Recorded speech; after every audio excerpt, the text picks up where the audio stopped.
It's 2025. You're gonna hear a lot of people saying, new year, new me.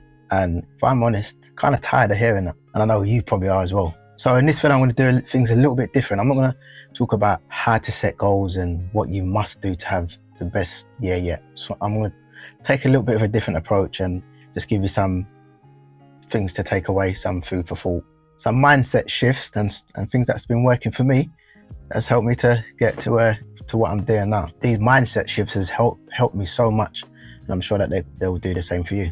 And these ain't trends or quick fixes. It's all about just creating a real meaningful year ahead.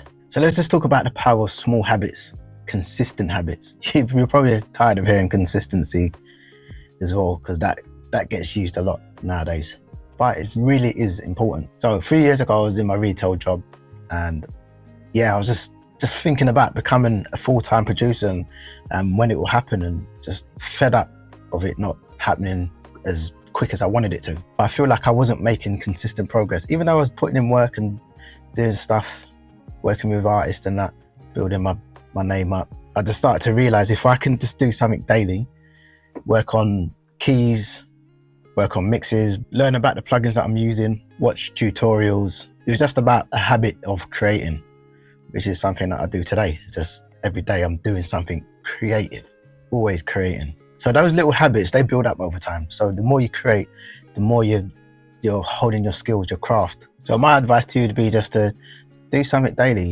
even if it's just for 10 minutes, create something. Like I said, it's gonna build momentum. It's gonna give you more confidence in what it is that you do. It don't have to be big, just has to be consistent. That's how you make progress. So the second thing I want to talk about is embracing the not knowing. And that's hard to do, especially for someone like me who likes to be in control, who likes to know what's going on. Sometimes you just got to let go and trust God or whatever your beliefs are. Because once you do that, you free yourself up so much stress trying to figure everything out for yourself. So what I did is just learn to let go, because you know that saying, let go, let God. It's true, it works, because you're not so stressed about making things happen in your timeline. Like I was so set on making it before I was 40, and that's just putting pressure on myself when I didn't need to, because I learned to just, again, sounding cliche, just to trust the process, enjoy the journey, document, build, do something daily, create. And just switching that mindset changed everything for me. So the third thing I want to talk about is progress over perfection. Like I see so many people, artists, clients I've worked with, obsessing over perfection. Nothing's perfect. My motto has been this year, or for a while, and going into 2025, is progress over perfection. Perfection is the killer of creativity. Believe me, I know. There's times where I'd spend hours tweaking a mix to the point where I lost the essence of the mix because I was doing too much. The mix was finished. Didn't need no more EQ on there, didn't need no more tweaking, but I was still tweaking because I wanted it to be perfect. Then I come to a point where I realized nothing's perfect. And by letting go of the idea of perfection helped me to start creating more and getting more work out there. Like some of my posts sometimes, like on my stories and that, I'm not trying to be perfect. I just want to put my stuff out there. And if it resonates with someone or it brings in new clients or whatever, then that's lovely.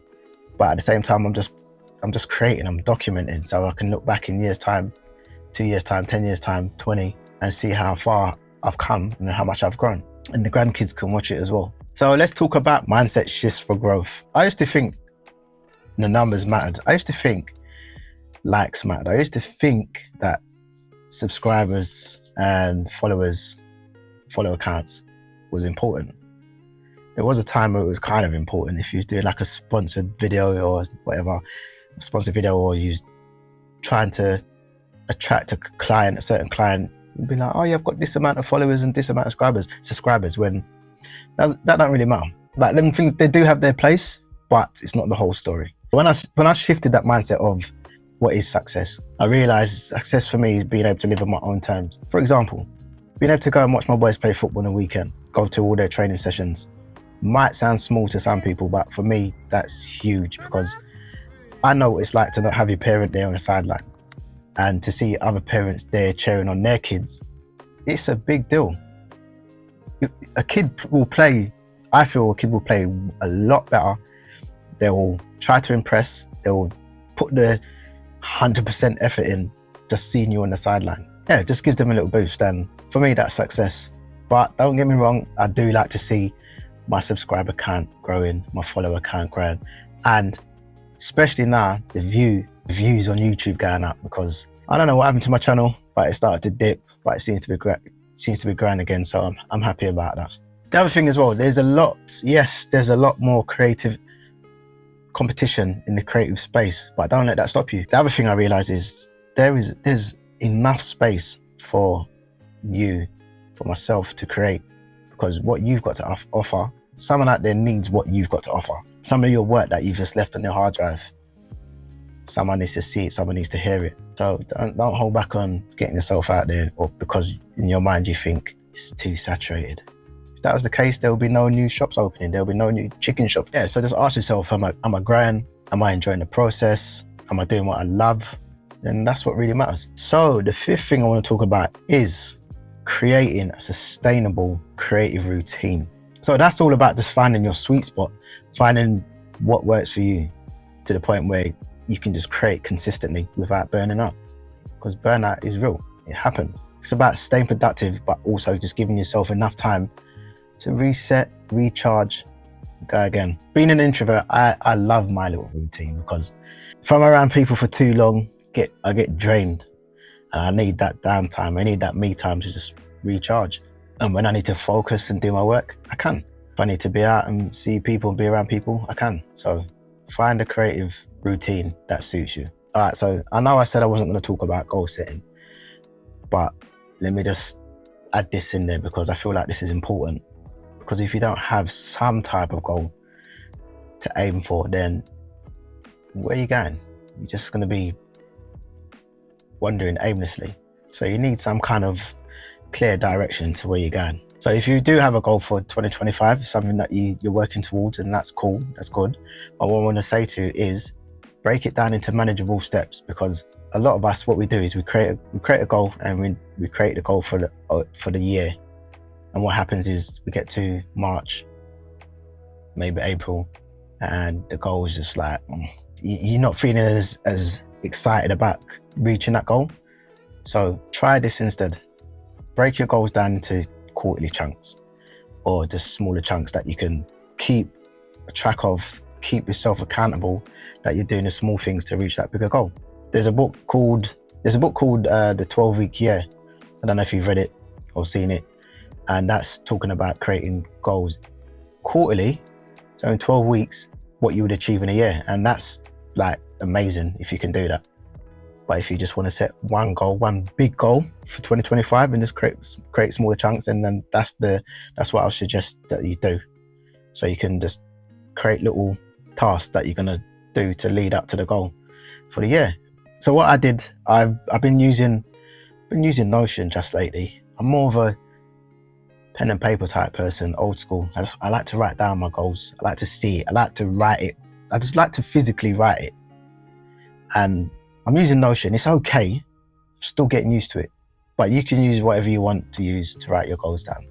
So once I've wrote my goals down, what I've done is I've put a prompt into ChatGPT and asked ChatGPT to break it down for me. And it's done that. It's amazing, because it's almost like having a manager. I haven't got a manager. I don't have someone a mentor, or someone who says, like, this is what you got to do today or this week, make sure you got this done. So for me, it's nice to be able to, it's nice that ChatGPT's done that for me, because it feels like a virtual assistant. So if you've got a goal that you've wrote down and you don't know how you're going to break that down into smaller sections or elements, tasks, then just copy my prompt and start ChatGPT. If that's something that you like to use, or you've never used it before, try it. So the other thing I want to say as well about your goals is, they say that you should tell people your goals. You should tell people goals so that you have to work towards them now, because you've told them your goals. So now you've got to do it. Otherwise, you're just a talker. But the other thing about telling people your goals is some don't want you to reach them goals. There's that part. There's also the other part where if you tell someone your goals, you've said it out. So it's kind of like taking away the enthusiasm, the excitement, the drive to to actually want to create a goal, because you kind of like feel it's almost like you've done it already, sort of thing. But it's weird because I don't know, it takes away the excitement. So be careful who you tell your goals to. Don't feel like you have to tell everyone your goals. You can tell them some small parts, keep a little bit to yourself, and then when you do make it happen, and they'll be like, since when? So for 2025, here's the plan. Start small, embrace the unknown, focus on progress over perfection, and just redefine success on your own terms. And build a routine that feels good to you. Just don't worry about what everyone else is doing, just focus on you.